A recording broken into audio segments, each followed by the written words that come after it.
Alrighty, thanks Chris for that introduction, and thanks everybody for coming. I know it's the last talk of the last session, so I really appreciate that.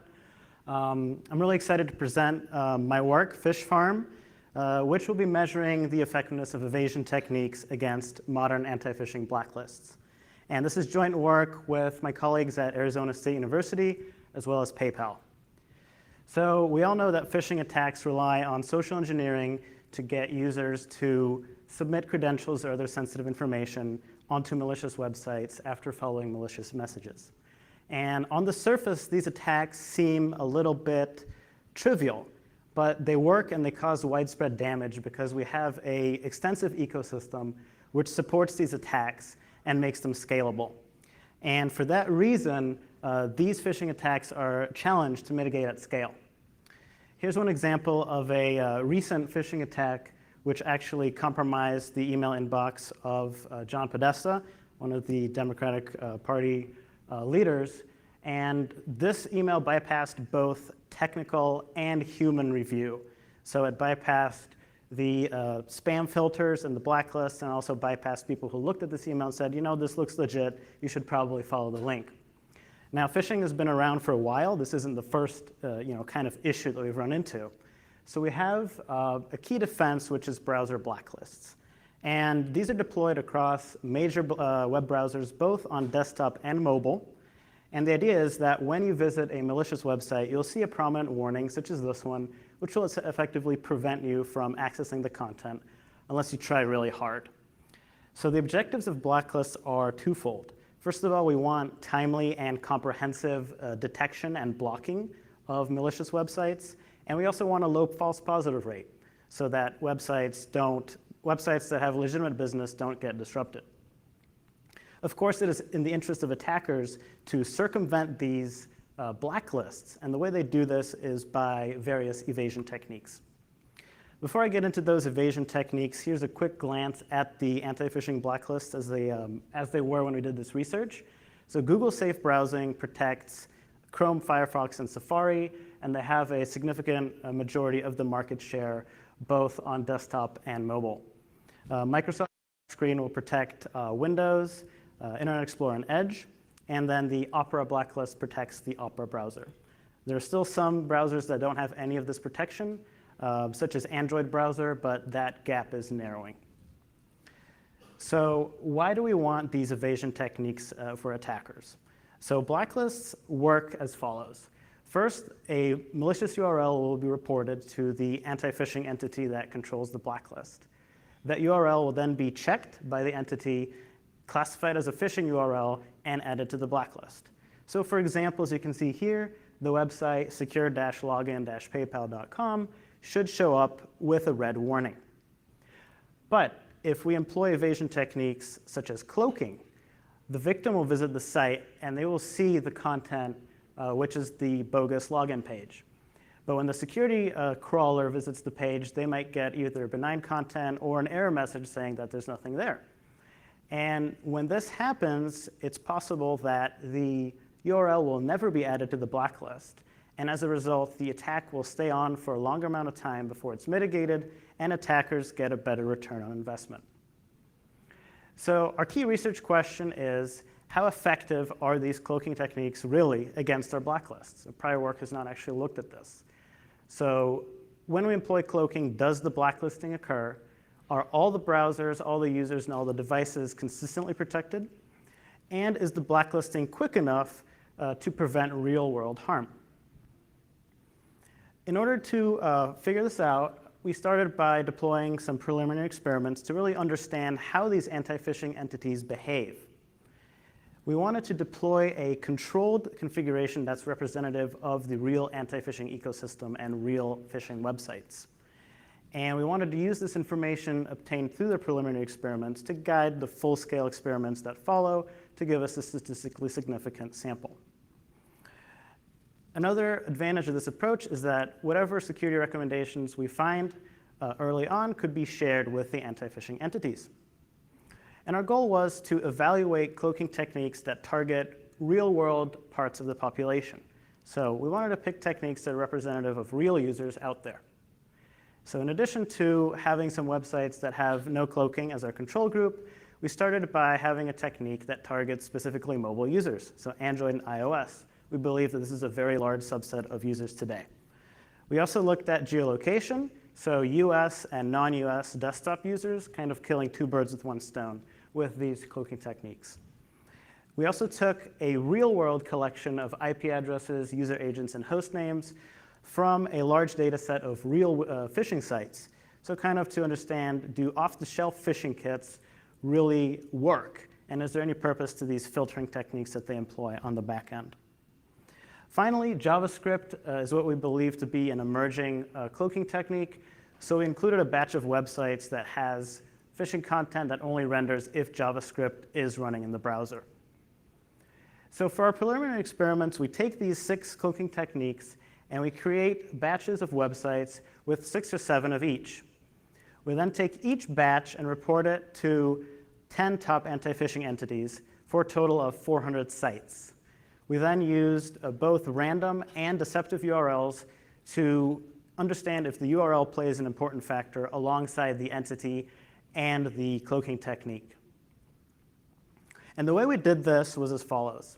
We started by configuring and deploying the websites in cloud infrastructure using PhishFarm. And this is according to our experimental design. We then reported each batch to the anti-phishing entities directly. So for example, there'd be one batch of sites only going to Google, there'd be one batch of sites only going to Microsoft, and so on.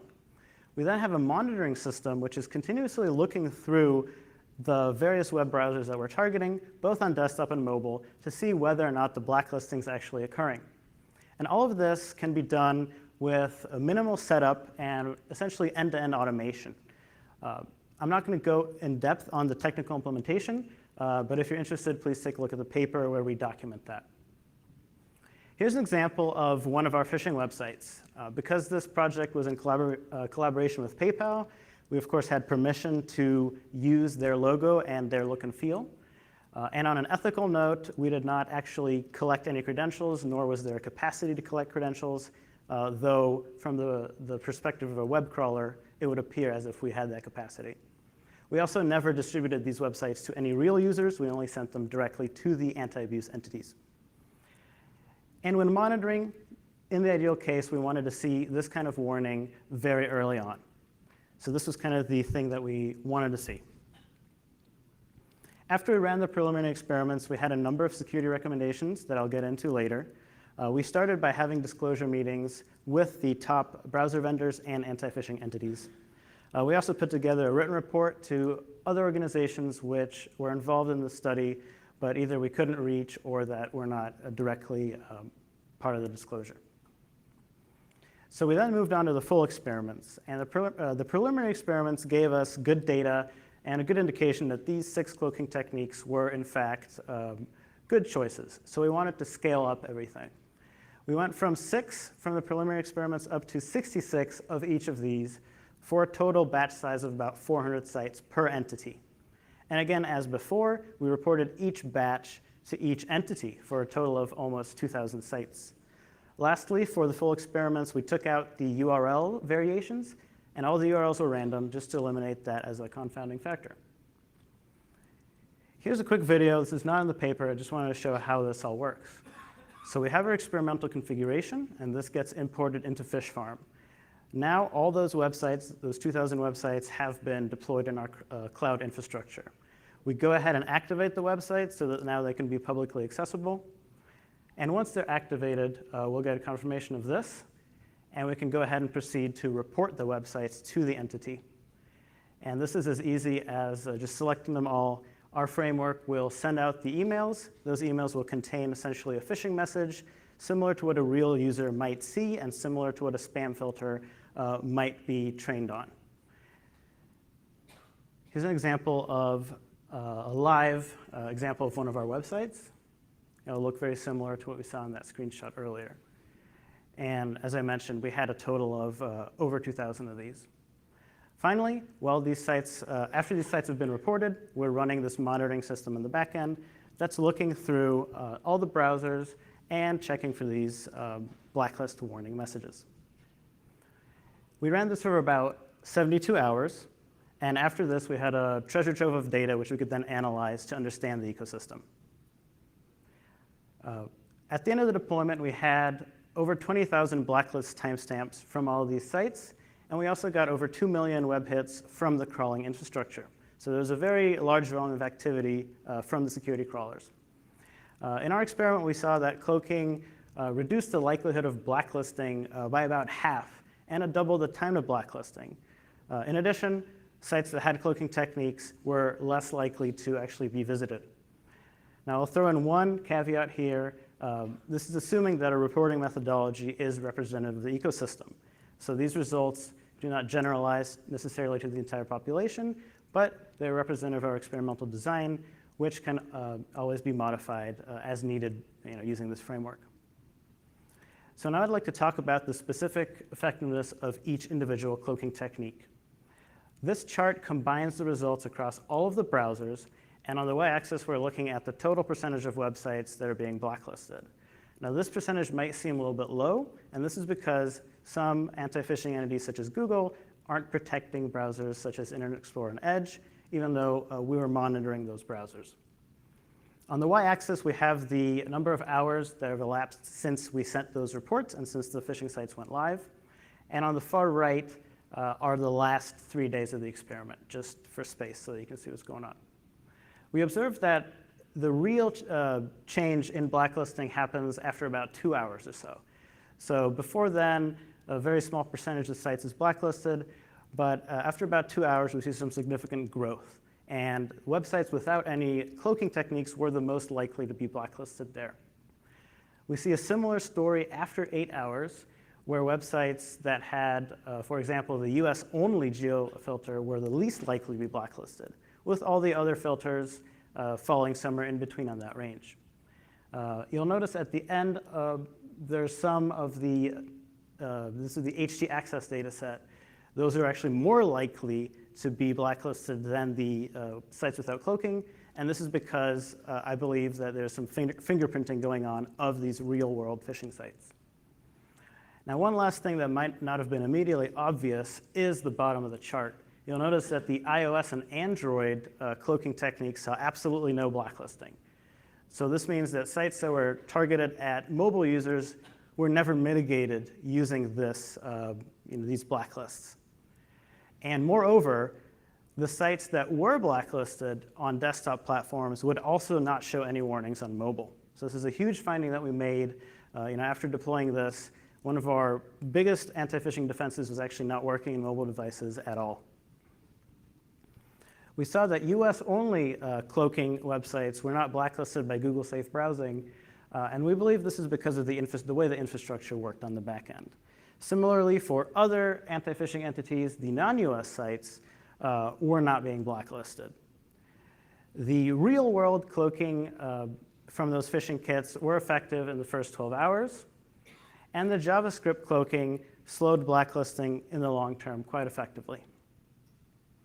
So looking at the browsers individually, the 3 browsers protected by Google Safe Browsing, they dominate the market, and luckily Google Safe Browsing was the fastest blacklist. So this is a very good finding.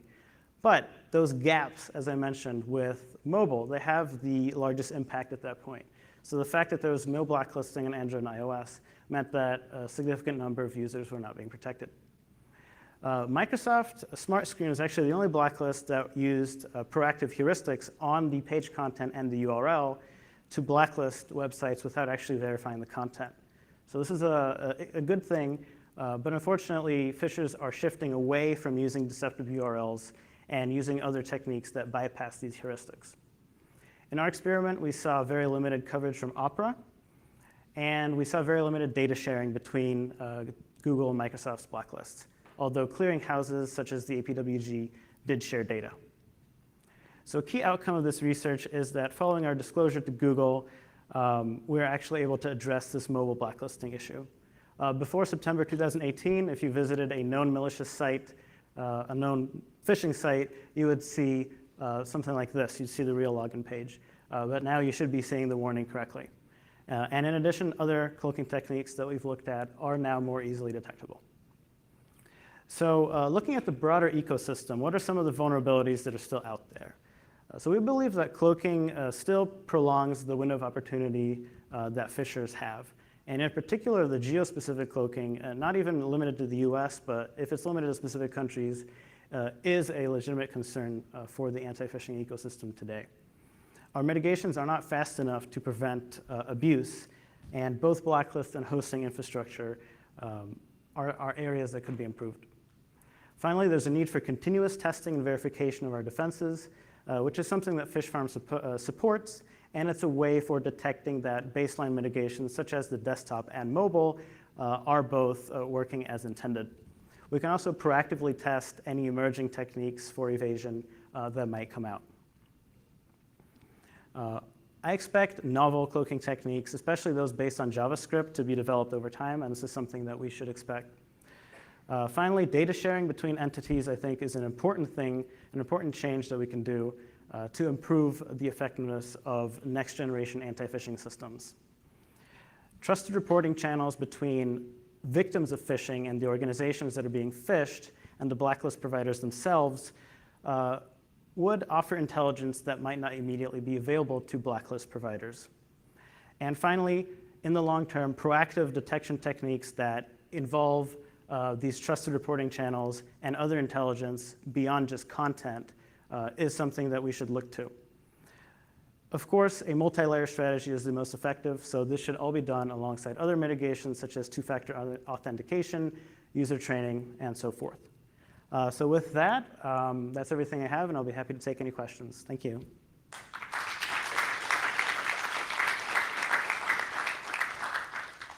Thanks so much. We have plenty of time for questions.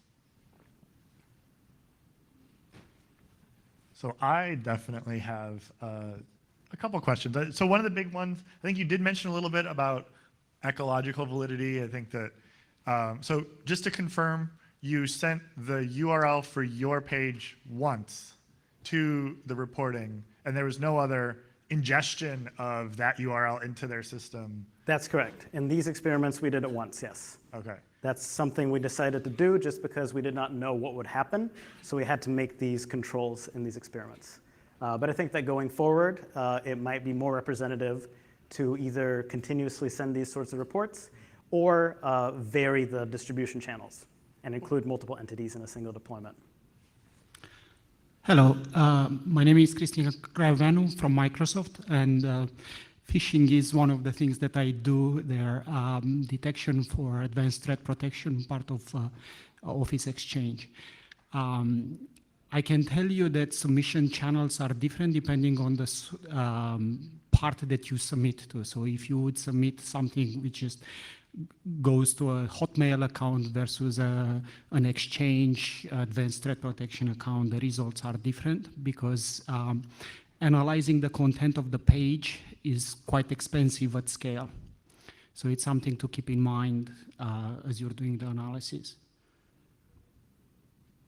Right, yeah, we're very aware of this, and also the fact that there are many non-public submission channels. If you want to take this offline, I'd be happy to. There's some other ways we could talk about. Thank you. Yeah, I think along those lines, when you did contact these anti-phishing providers, did any of them give you some sort of insight into, oh, this submission channel is going to be completely different than what we're getting through our Hotmail or what we're getting through our Gmail? So when we reached out to the entities in the preliminary disclosure, they seemed fine with our approach. They didn't really make any comments to that effect. Maybe the conference. Oh, there we go. All right. Maybe they thought we were done. Luke Desistella, Samsung Research America. The ease at which you seem to be able to generate these phishing sites is scary to me. Even if they get shut down very quickly, like within a 24 hours or just a few hours, does it really matter from the attacker's perspective if they can automatically make more and more at new domains? It doesn't matter, actually, and this is why phishing attacks are so scalable these days. We see hundreds of sites being deployed per hour.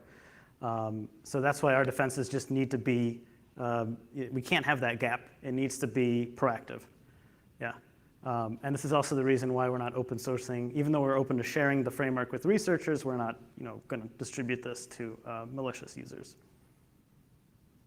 And one more thing I'd like to add to that is, I don't think I mentioned it in the talk, but abuse reports coming into the hosting providers that we used took about 17 hours on average from the time that the phishing site was deployed. And in addition, it was very easy to just tell the hosting provider not to worry about it, and they didn't actually action anything for several months before actually reaching out to us and verifying that, hey, we're legitimate researchers and not actual criminals. I had one more question. So did you see any sort of quantization in when your site would get blacklisted? It seemed like you were sending lots and lots of examples to Google, Microsoft, or whoever. Was there like this one's 2 hours and 37 minutes or something that made it look like there was a very regular process that was going through and looking at these things? Yeah, so it varied. It definitely varied by entity. So as I mentioned with Google, we saw some very early activity. Essentially, as soon as the site was reported, they would hit it with a crawler. And then shortly after that, presumably after verification, it would go ahead and be blacklisted. But for some of the other entities, there would be indeed a fixed time window before anything would happen. So there's definitely some of that going on, but it's also difficult to measure just because the infrastructure is very diverse. Right, and then you were continually checking GSB or whatever to determine whether you were on the blacklist. Yes. Does that check itself get used as any sort of input so to? We were very careful to make sure that wouldn't happen. So when the websites were visited by our infrastructure, we would not display any content, just send a 200 status code without any content on it, just to make sure that we would not negatively influence this. Cool, thanks.